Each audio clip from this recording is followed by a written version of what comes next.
Hello, everybody, and welcome to today's webinar. I'm just here to announce our guest speaker, but we're going to get started at the 2-minute mark and allow people to come in and join the webinar. So if you can just hang tight, I will see you back at 2 minutes. And thank you again for joining.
Hello once again, everybody, and thank you for joining. My name is Vita Sternberg, and I am moderating and introducing our guest today.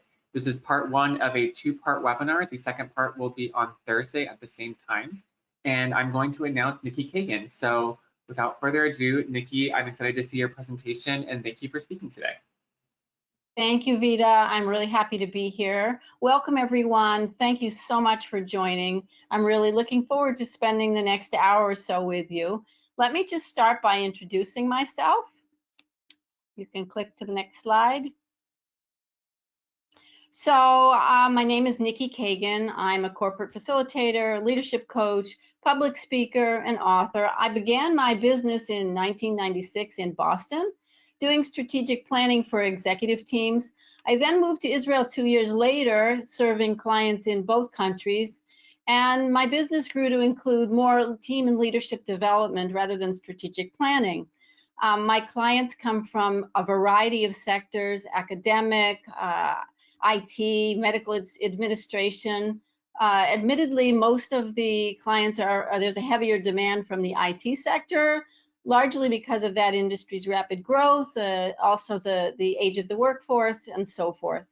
I've authored a book called Instinctive Leadership, and I've been featured in a number of publications. There's one here listed in the slide in the corner. It's entitled Bring Your Horse to Work, because I also have an outdoor experiential leadership program for leadership teams and horses. So let me share with you, let's take a look at some of my clients. Next, Vita. So a few examples, you can see the different industries with whom I work. I work with clients in something like 19 countries. So for example, HP. With HP, I did a program where I helped their leadership accelerate the adoption of change processes that were rooted in the difference between what it means to manage change versus lead through change. With MIT, I conducted a 360 for a number of their key IT administrators by interviewing their stakeholders. I synthesized all the data, and we had coaching feedback sessions based on their feedback. I'm about to start a similar process in the next week or so with Harvard. And then under MIT is another academic, which is called Rajahiri College in India. With Intel, I worked with the mobile wireless group. We explored dimensions, again, of how they function as a team. SanDisk was a pretty significant project with OEM. We did a leadership development program that took place both in Israel and in California to strengthen their global leadership presence. Now, this particular team was very strong in achievement, very low in socialized power. So it was designed to help them to step up and take the lead as influencers. So what I'm going to be sharing with you this evening or morning, depending on where you are in the world, is based on my experience with these clients. And in fact, one of today's case studies comes from this group. So like many of us, our focus at work evolves over time, and mine really has centered around leadership and team development. When I speak about leadership, however, I am not referring specifically to the C-level. In my vocabulary, leadership is about anyone who's called upon to lead or manage others. So before we get started, I'd like to share with you the content for the two webinars today and also on Thursday. Next. So I'll be presenting this webinar in two parts, both of which are emphasizing how to increase engagement and performance through accelerated trust building. Today focuses on the one-on-one, how I build trust with my clients to help them gain traction in their development and helping employees deepen their trust in one another, and both which impact the bottom line. In part two, I'll be sharing two case studies that underscore the value of team trust and how teams high in performance outperform those in which trust is average or below average. Now, in both cases, of course, the individual is key. So the two are very closely linked. So I wanted to just share with you who might be interested or who might find the most value in this kind of webinar. So if we could go to the next slide, please. A few groups. First of all, department heads who are struggling to achieve their targets because their people need to work more collaboratively and as a more cohesive team. It's also really relevant for CEOs who recognize the significant challenge of both building and maintaining the kinds of relationships they need to thrive and grow. I do a lot of work with CEOs and their leadership teams, and the number one issue is the lack of trust among the members. So this happens often through communications like Zoom, Teams, WebEx.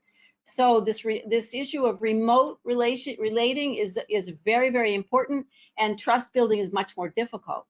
It's also really relevant for learning and development leaders who understand better than most of us how important trust is when it comes to creating that critical link between learning and development and actual performance. And then, of course, the HR professionals out there who are always looking for better ways to help their managers diagnose and then address performance issues. So for all of these groups, though, trust is a common denominator because we're looking to impact motivations and behavior. Next.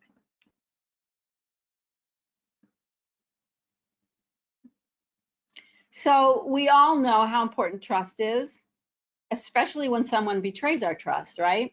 So you've likely heard of Stephen Covey. He's the author of many books, The Speed of Trust, Smart Trust, among them. He explains that trust is truly a hard economic driver for every organization. Now, we all talk about trust. We all know we need it, but still we can find it elusive. We need to feel it personally, and we need to experience it professionally. There's lots and lots of evidence out there, and I thought it would be helpful if I shared some of it with you, because oftentimes trust is looked at as a warm and fuzzy, but it's absolutely not. Next, please. So there have been many studies in the United States that report high trust organizations are 2.5 times more likely to be high performing revenue companies than their lower trust counterparts. Now, in 2016, that's now what, 6 years ago, Bart de Jong and his colleagues conducted 112 studies that included nearly 8,000 teams, and they found a positive relationship between intra-team trust and achievement of their shared goals. I personally don't find that surprising. Furthermore, the Great Place to Work Institute partners with Fortune, and they produce what's called the 100 Best Companies to Work For list. In their listing, they were quoted as saying, trust between managers and employees is the primary defining characteristic of the very best workplaces. This is not accidental. So despite what many people think, there is a very serious scientific component to trust. Next. So there was an article from Harvard Business Review called The Neuroscience of Trust. And in that article, they shared that building a culture of trust is what makes a meaningful difference to the bottom line. So compared with people at low trust companies, those at high trust companies report significant statistics.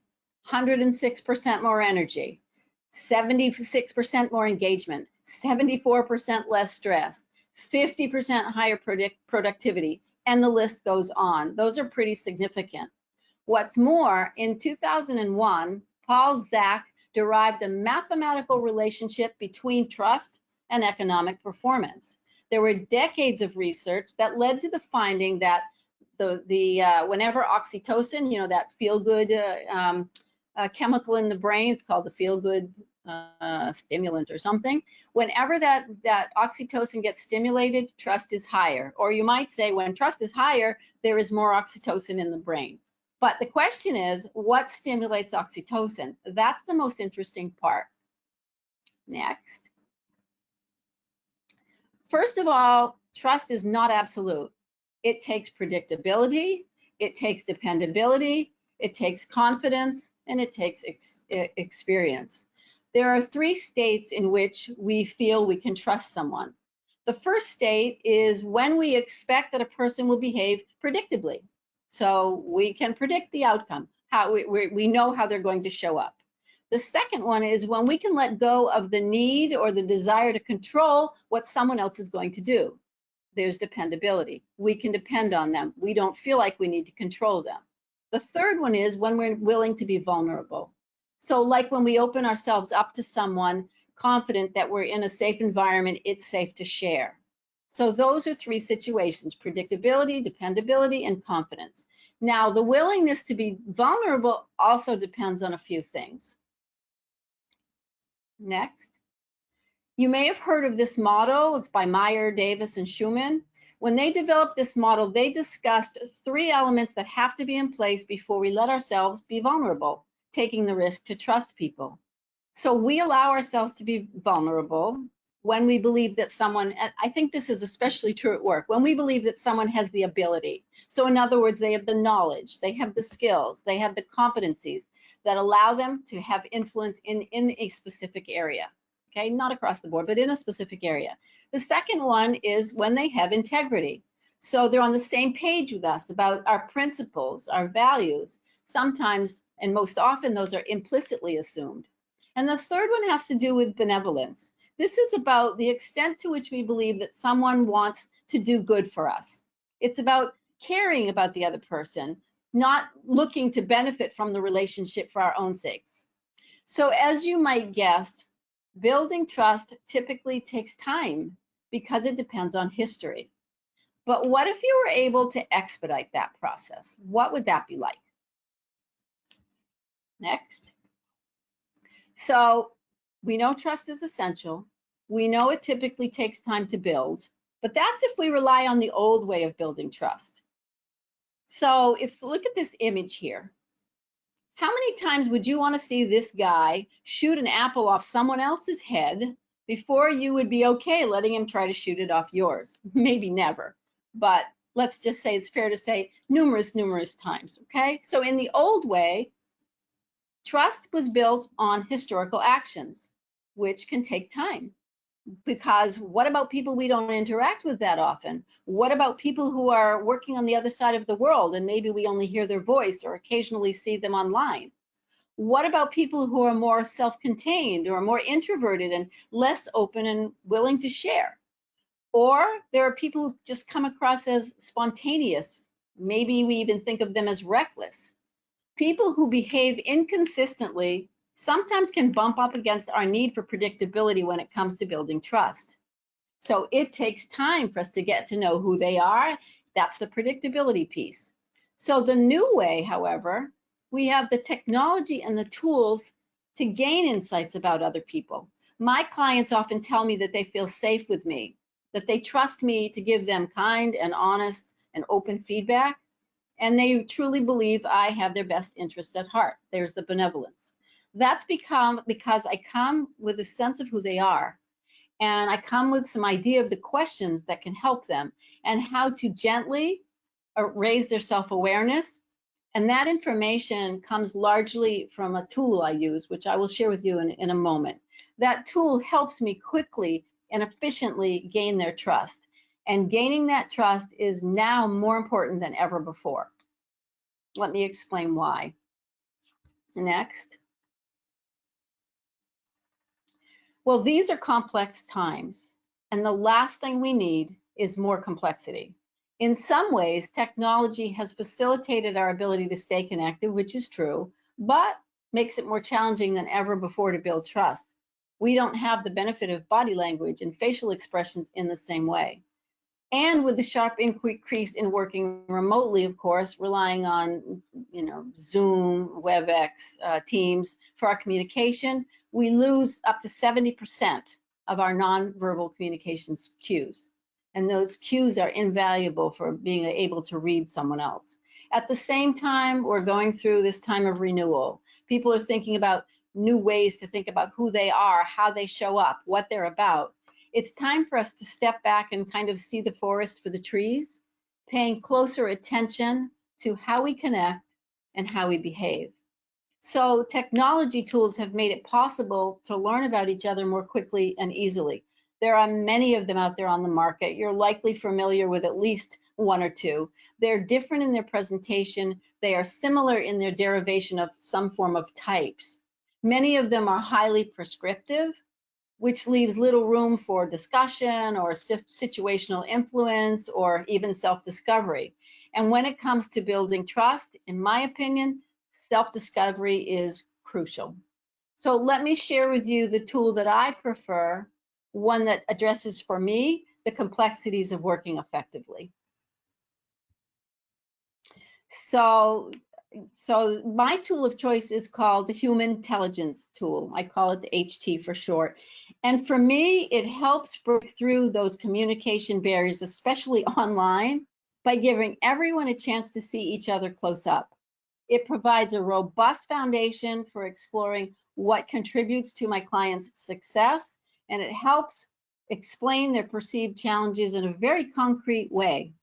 It also enables me to create context when I'm communicating with my clients and accelerates the trust building process because I have this valuable window into how they think and behave. In other words, I don't need those historical observations.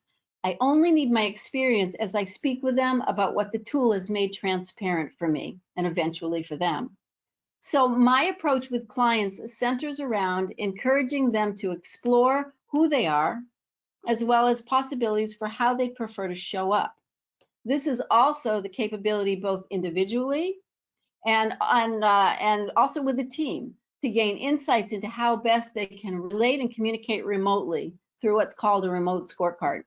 And it gives clients a view of their preferences without being labeled by a color, a number, or category. Many of the tools out there do that. And in my experience, that can be offensive to some people. I know for me, it kind of rubs me the wrong way.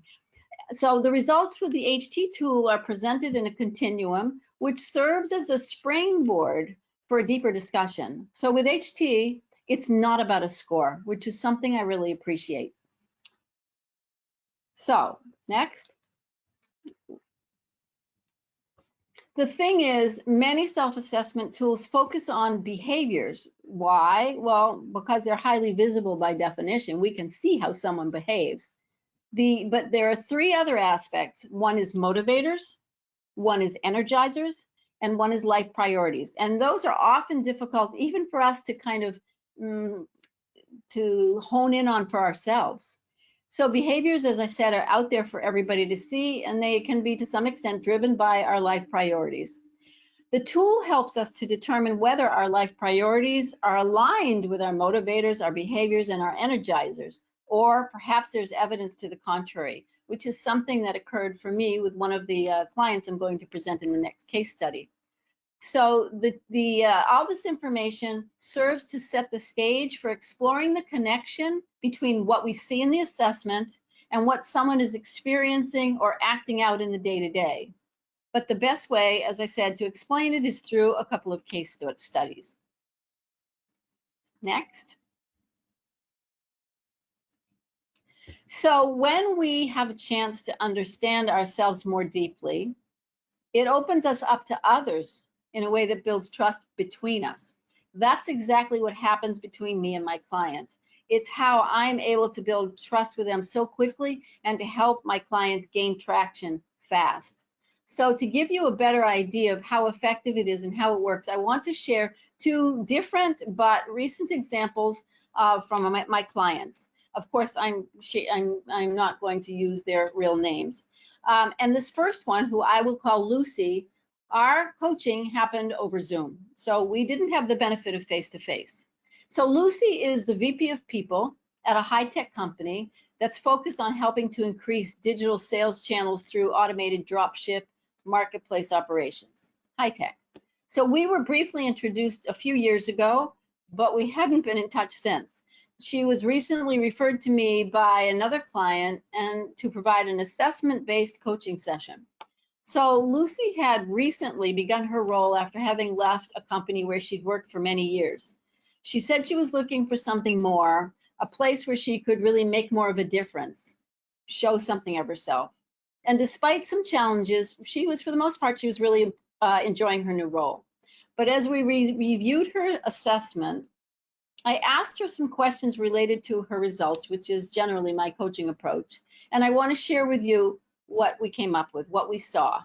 And this will give you an idea of what how the tool works and what it looks like as well. So can we go to the next slide?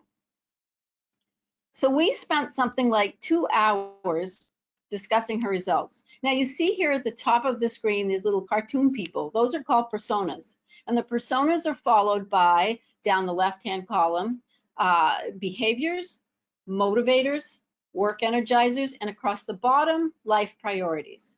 So you'll notice the descriptions underneath each of those headlines, and on the right, you're going to see, you see the bars in there. There are different bar lengths, and those bar lengths indicate the strength of what I would call a preference or maybe an inclination, okay? So first we did a quick pass on her results while I explained some terms and provided context. Then we looked at specific aspects of her profile, and there were 3 things I noted up front. So at the top of the slide, those personas, those little icons, they identify predominant motivational and behavioral preferences. They help kind of sum up the why and how of what we do. And her top 2, as you can see, you can click on that if you would, Vida, are supporting and helping. Not surprising for someone who's in HR, right? So then under behaviors, we see that Lucy is strong in deliberate. If you could click again. So, oh, you already did, thank you. The little red box, which means that she tends to take her time before making a decision. It comes from the word deliberate. You know, you spend a lot of time thinking things through before you jump to action. Now, if she was working with someone high on decisive, which is on the other side of the spectrum, she may view them as acting rashly, and they may see her as indecisive and slow to act. Now, I have to say I was surprised that her score on decisive was low because of her senior role in the company, because I'm telling you, she's really a brilliant and accomplished professional. So that was something that struck me. And then under her motivators, which are in blue, you see that she's high in helping, supporting, and service, which is reflected in her persona. She also favors uniqueness, which speaks to her drive for social independence and personal freedom of expression. And this is something I see in her, okay? Now, under her work energizers, you see that she gains her energy when she gets to work with new solutions, where new challenges need quick resolution, and she has the freedom to be creative in the way she resolves those challenges, okay? And then I noted recognition at the very bottom is one of her life priorities. That's the bottom row. Yet her results speak to someone who doesn't really put herself out there to be recognized. So I asked her, how do you see recognition playing out for you? Very innocent question. We started talking, and then she shared with me that her new CEO asked her to be more outspoken. And so we discussed times when she wasn't able to. And she shared with me that sometimes she worries about raising issues that maybe someone else had already raised, or she wondered if her contribution would really bring added value. I have to say, I found it really surprising because she's so articulate and she's so sharp. So I asked her when these concerns began, whether it was a result of her new role or if she was experiencing that in her previous role. Finally, she shared with me that the root cause comes from her family of origin. All of her siblings are accomplished professionals, as is she. She admitted that she'd never considered this connection before. It was her connection, not mine. She'd not thought thought about it before our meeting, and she'd never shared it with anybody prior to our meeting. It was a significant insight for her, one that kind of gave her a wake up, a sense of clarity and a sense of renewed purpose. Now, gaining this new understanding strengthened her resolve to claim the recognition she deserves, to speak out when she believes she can bring context and value, and not step aside as others take credit for her work. That exchange could not have happened without trust between us. After all, we hardly knew each other. We had met once years back, and she'd been one in a group. So the point is, when we're given a glimpse into who someone is, we're already one step ahead of the process. Now, Lucy may have been surprised by her sudden insight, but I know that trust elicits self-awareness. When we feel safe, when we feel comfortable, we allow ourselves to look deeper. When we open up to who we are, we can open up more easily to other people as well. Now, to be fair, it is easier to build trust with people who are like-minded. So I'm going to show you a comparison between Lucy and myself. If we can go to the next slide.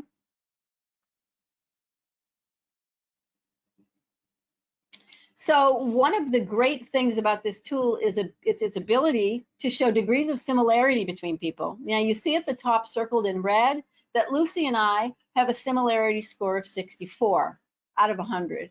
So if we were totally alike, the score would be 100%. 64% is pretty high. So you can see we do have similarities in our behaviors. We're both outgoing and steady, which means we both tend to invest in relationships and have a natural ability to engage people and to generate enthusiasm. These similarities likely helped my ability to gain and to connect with Lucy and to gain her trust. We also have some strong similarities in our motivators. Let's take a look. Yeah, okay. So again, we see helping and supporting for both of us. No big surprise, since I'm in the coaching and leadership development space and she's VP of people. It would be, you'd probably wonder if we weren't strong in those. This ability to note our similarities and differences in advance of meeting helped me to understand how best to communicate and engage with Lucy. Still, her personal insights were a result of trust in the tool, because it's not prescriptive. It doesn't say you are red or you are this number, and trust in me. But trust is built quickly even when we are not so alike. So I'm going to share with you another case study. So let's take a look at Alan. So the second person is Alan. Alan is part of a very large European sales organization. And you can see here, our similarity score, if you'll click Vita, is just 43% at the top of the slide. Okay, now let's look at first at behaviors. So Alan is on the right of this slide and I am on the left. So Alan, if you'll click Vita, he's more deliberate in decision making, conducting research, seeking input. Okay, he may also tend to be more reserved and more affected by data than feelings. Okay, that is not like me at all. Now, while we both work at a steady, constant pace, Alan would probably be more likely to stick to established rules to make sure he does things the right way, rather than challenging rules and status quo, finding his own way to get the job done, which better describes me. If you'll click Vita, thank you. So Alan is more about stability than change in his behavioral orientation. But what about what motivates him? Let's take a look at the motivators. Next. So here we see that now Alan's on the left and I'm on the right, but here we see Alan is strong in innovation motivators. You see most of his bars are on the right side of his chart, and mine, I'm strong in service. So if you click Vita, mine are under the service. Okay, his assessment is one that's typical of maybe a CEO or a military leader because of his strong self-reliance and influence scores. Likely, Alan is someone who takes a results-focused approach, doesn't need to rely so much on others. It's possible, didn't know, but it's possible that his employees don't get enough face time with him to experience him in a way that would allow trust to build. Remember, we're talking about experience. While they may trust his decisions, they may also see him as someone who's out for himself. It may not be the case, but because he doesn't need to rely on others, it may come across that way. Now remember, familiarity leads to predictability, which is key to trust building. If his team members don't experience consistent behavior from him, it may take them longer to see him as a supportive leader who works alongside them. Now let's look at his energizers next to mine. Next. So here we see Alan's top two energizers. Alan is on the left, are new solutions and variety, as are mine, but to a much lesser degree. This means that he likely enjoys problem solving in new and creative ways, and he loves unexpected challenges. When speaking with him, I adjusted my approach based on what his results were telling me. So for example, I spoke about the benefits of his key motivators, self-reliance and influence, and how they serve his efforts. I didn't talk about how they would affect his people, okay? We spoke about how his focus on results may leave people wondering if he really has their backs.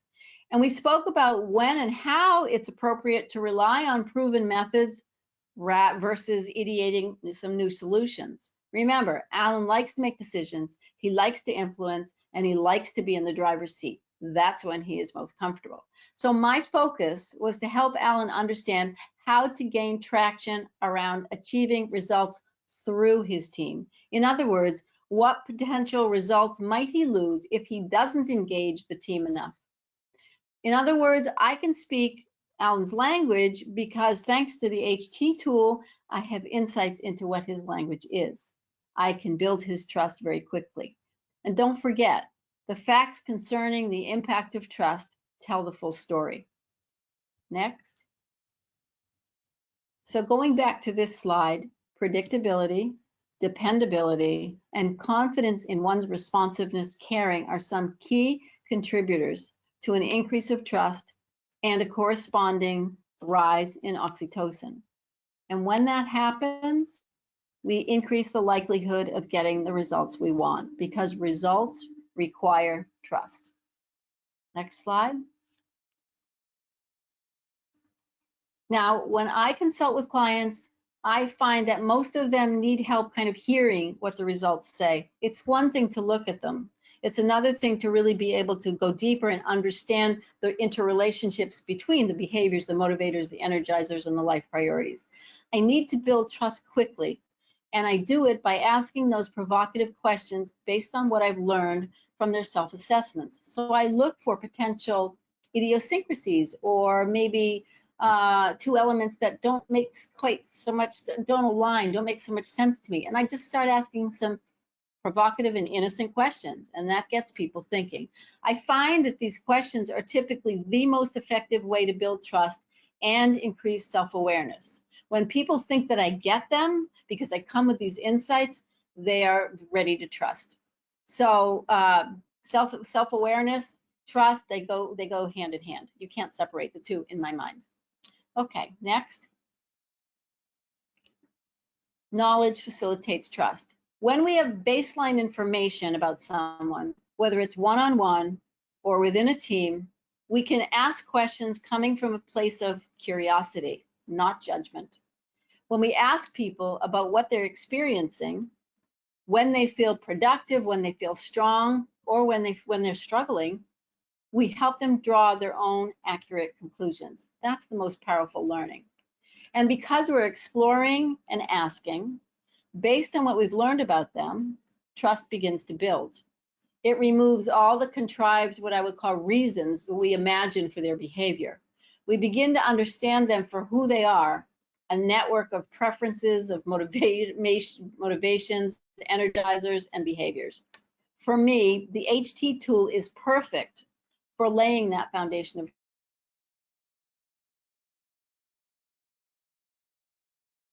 because it makes my job easier, and it will make yours easier too. It opens people up to think more deeply and more honestly about what makes them tick and what makes others tick. Throughout my many long years as a coach and facilitator, I've learned how to get to the core of what gets in people's way. HT makes that process so much easier, both in one-on-one coaching and also within teams. In fact, in part 2 of this webinar, I'm going to be talking about how team trust can be accelerated and deepened by applying not exactly the same approach, but working with the same data. It's very, very comprehensive and very, very powerful. Meanwhile, though, I'd like to give you an opportunity to engage in some self-discovery of your own. Next.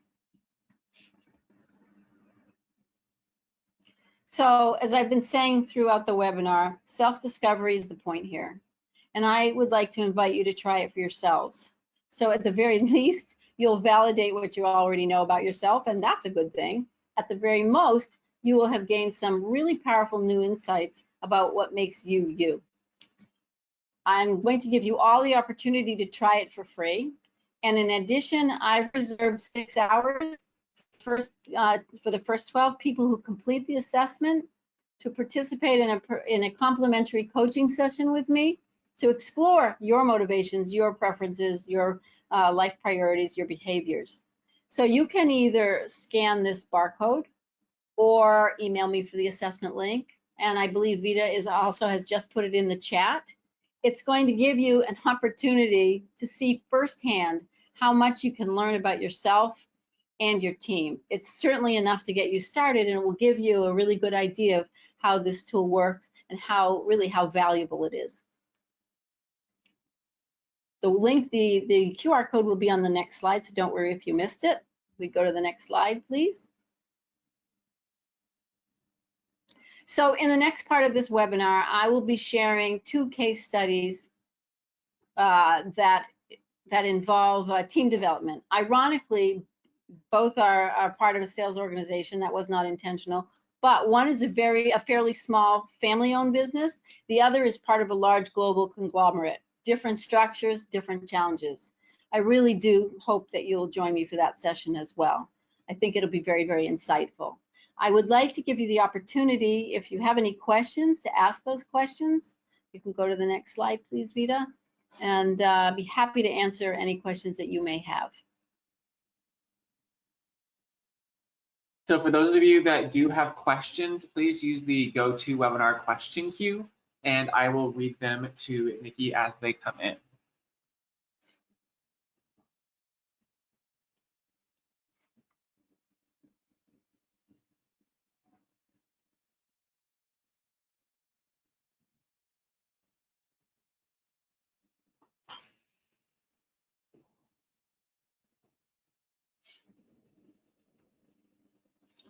Wow, either I did a really, really good job or you don't know what to ask me. I think you might have done a very good job. I'm not seeing any questions coming in yet, although if any of you watching think of questions and you want to come and bring them on Thursday, it could be another incentive to join part 2 of this webinar series.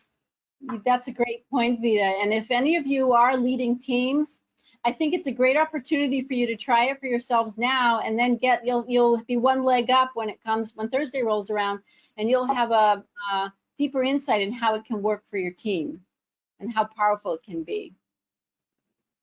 But that's a really good point. I really encourage you to give it a try. I think that you'll be pleasantly surprised. It's not like other assessments, and as I said, it's not prescriptive. It gives lots of room for exploration and discussion, which is what makes it so powerful.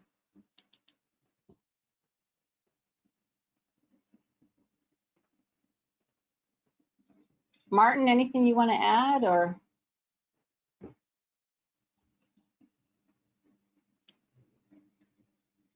I see a number of you have signed in. I'm very happy to see that.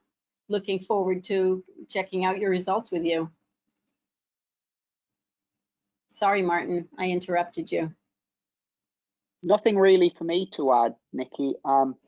One thing that I think would be interesting would be to get your assessment on how much time do you think this process has saved for you when you're relating to your new clients?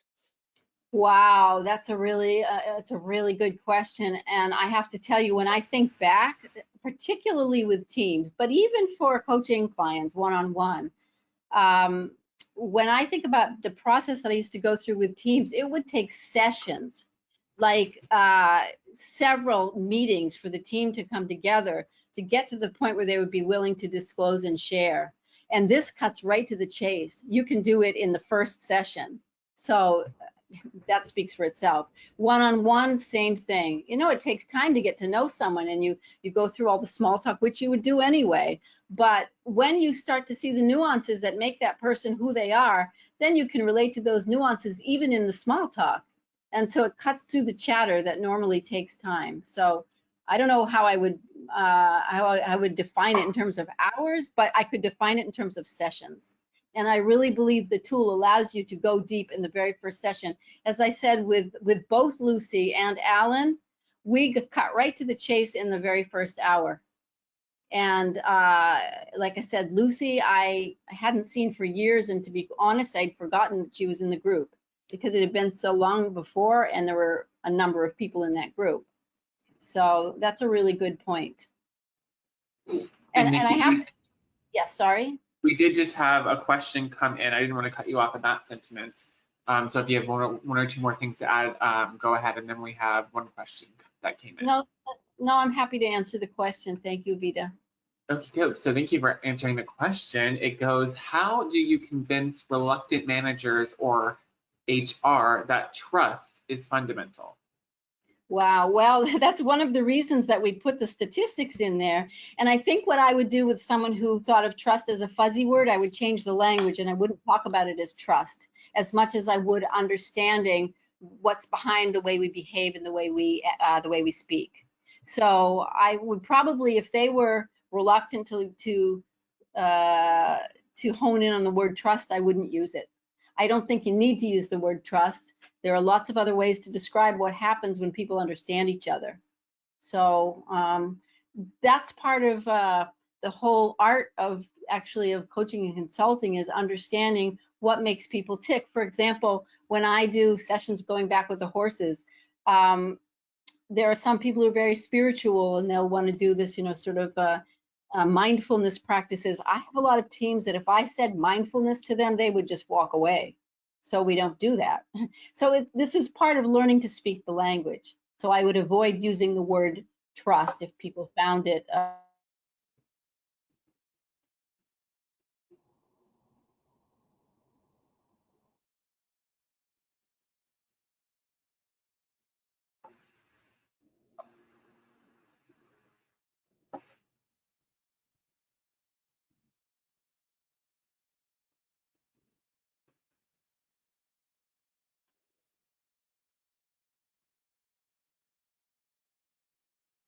Nikki, I'm afraid that I've lost your audio. I don't know if the audience can still hear you. If the audience can, I would recommend sending in a question. If not, I'll give it a couple of minutes and then we will close out. I don't hide from who they are. Oh, there you are. What's that? I lost your audio for a second, but now you're back. Oh, okay. I was just going to say, most of us like who we are. And when we see our assessments, we think, that's the best way to be. So we're not generally offended by them. And it's always interesting, though, to look at someone else's results and think, I wonder what it would look like if I was to open myself up to being more like that, or if I was to let that kind of information in a little bit. And I find that it's not offensive at all, and that's why people jump to it so quickly. And I want to say also, one of the things I've experienced that is usually when we do these, there are a few brave few who want to start out the process and they're all excited to talk about it. And then when others see what happens, they're like, I want in too, I want to do it too. And before long, everybody wants to participate, and it's really great. So I'm so glad so many of you took advantage of this assessment. It'll take you about 12 minutes to complete, and you will get your answers via email immediately.